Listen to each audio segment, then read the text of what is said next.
So this is section 2.2, solving using the quadratic formula. So before we start to solve problems, I'm going to remind us that the quadratic formula is negative b plus or minus the square root of b squared minus 4ac over 2 times a. So we're going to use this same formula for the rest of the problems.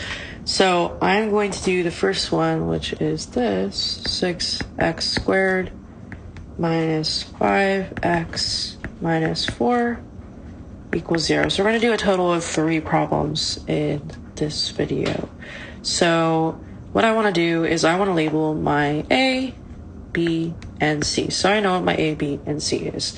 So now I just have to put that into my quadratic formula. So I have a negative 5. So I have a negative in my equation here. So I have to incorporate that negative as well. So it's going to be negative 5, because that's my B, plus or minus a square root, negative 5 squared, because remember that negative's there, minus 4a, well, A is 6, and C is minus 4.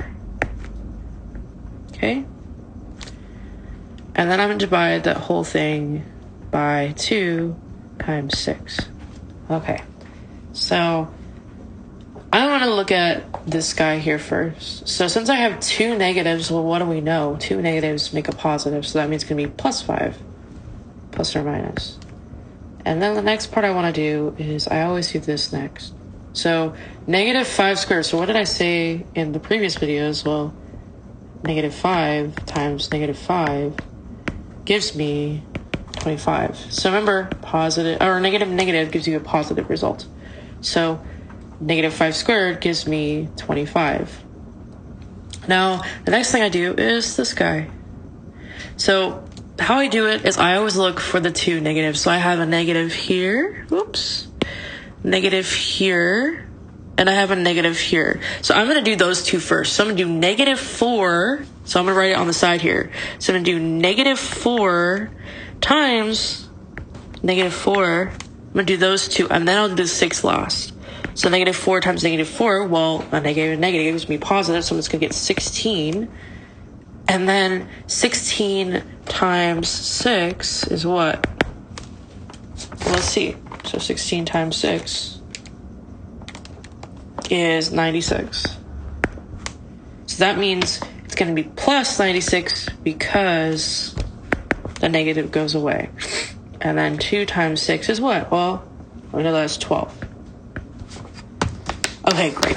So now we can go to the next step, and we want to do this part here. I want to add these together. So I get 5 plus or minus the square root of 25 plus 96. So 96 plus 25 is 121.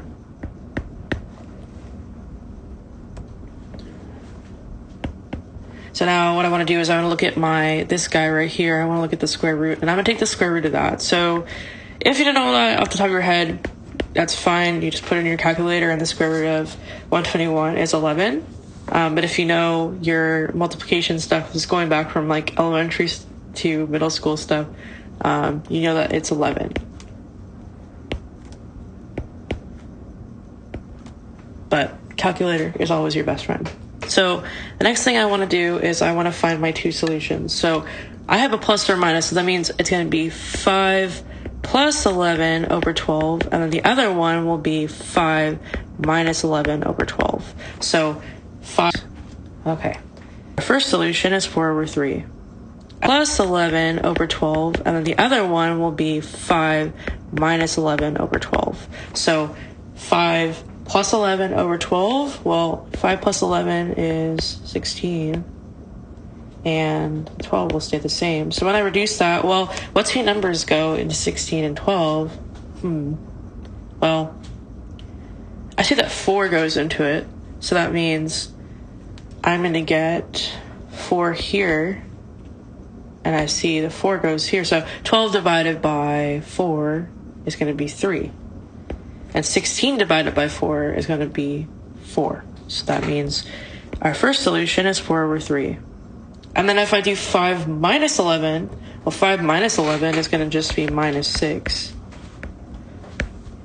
over 12. So that means, oh, 6 and 12 go into each other, so what number would I get? Oh, 2 goes into that, so I'm just going to get negative 1/2.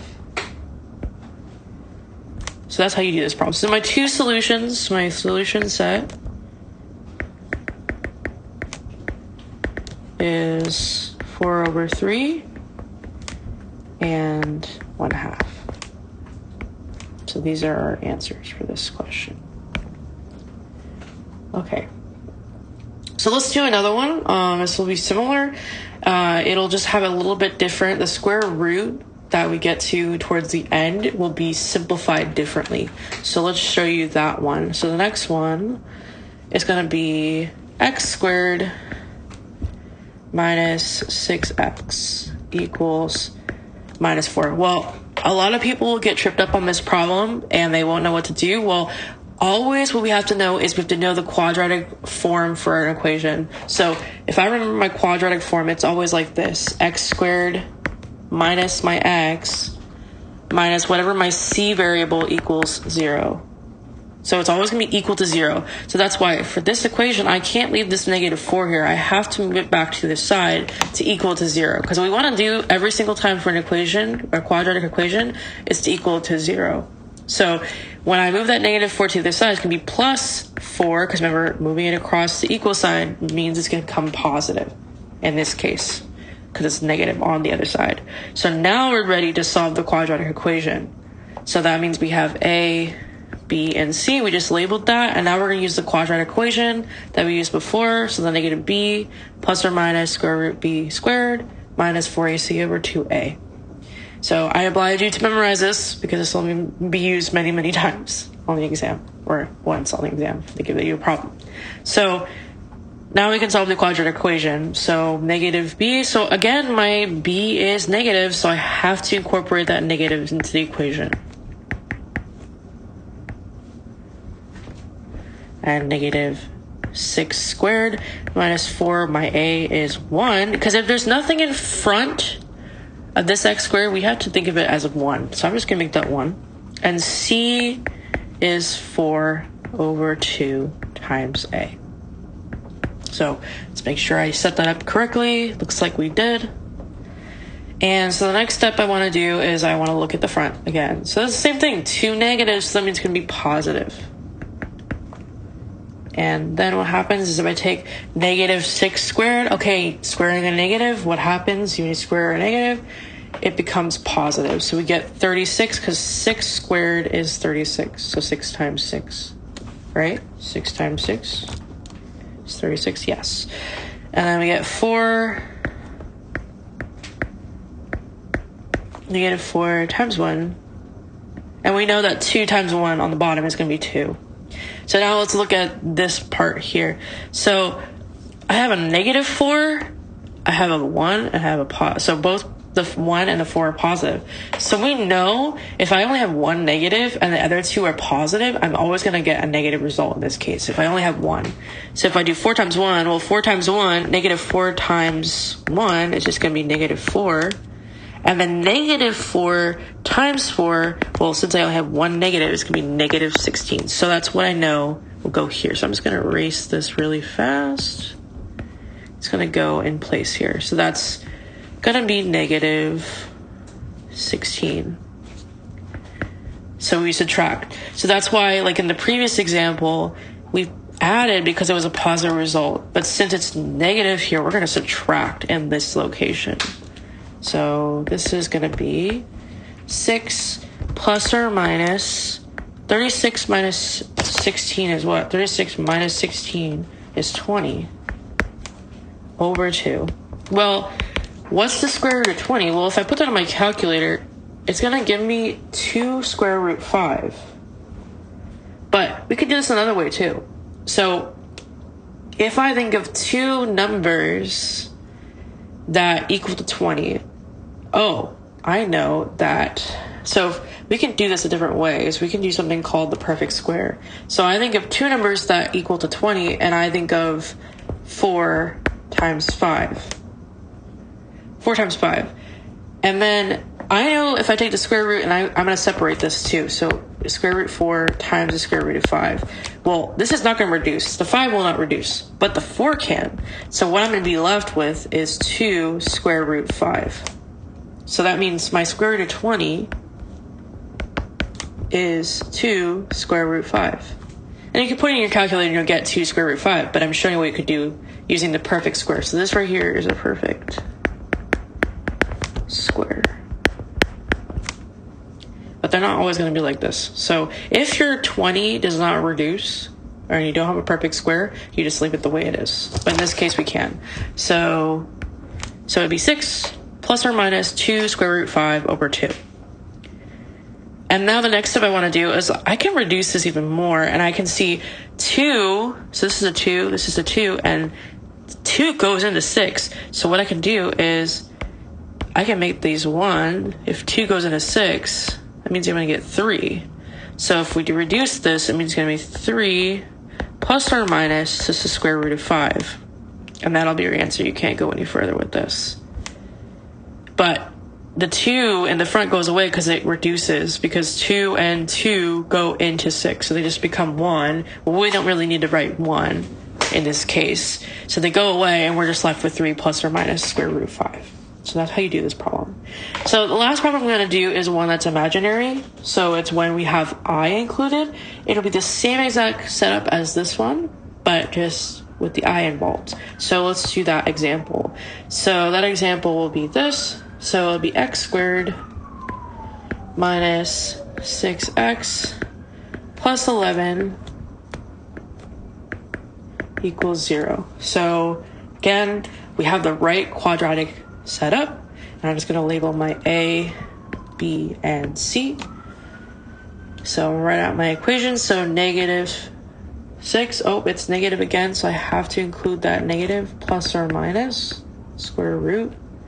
Negative 6 squared minus 4a, it's a 1 again, that's just a 1, ac over 2a. Okay, so that 6 is going to become positive because we have 2 negatives.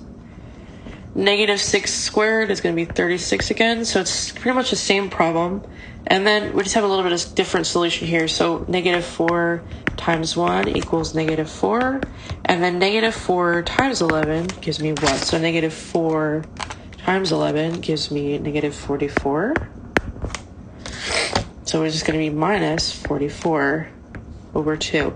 Well, if you notice here, 36 is smaller than 44, so that means we're going to have a negative result. Well, we can't have a negative result in our square root. So 6 plus or minus square root minus 8 over 2. Well, I can't leave it like that. I need to turn that negative square root into an I. So it's going to be 6 plus or minus the square root of 8I over 2. Well, what's the square root of 8? So the square root of 8 is 2 square root 2, if I put that on my calculator. But again, if we're doing the perfect square setup, so I'm going to do the perfect square down here. So I know the two numbers that equal to 8 are 4 and 2. So square root of 8 is also 4 times 2.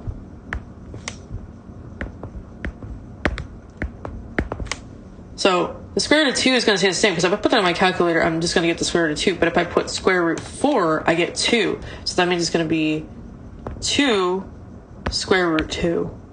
So now I know that if I put that here, it'd be 6 plus or minus 2 square root 2I over 2. So are we done here? Not quite. I see again that I can reduce it. So if I reduce it, remember, when I reduce it, I just find that 2 goes into 6. So 2 times 3 is 6, so that's going to be 3 plus or minus the square root 2I. So if you get a problem like this on the exam, just know you have to incorporate I into your answer. So that's how you solve quadratic equation problems. I hope this helps.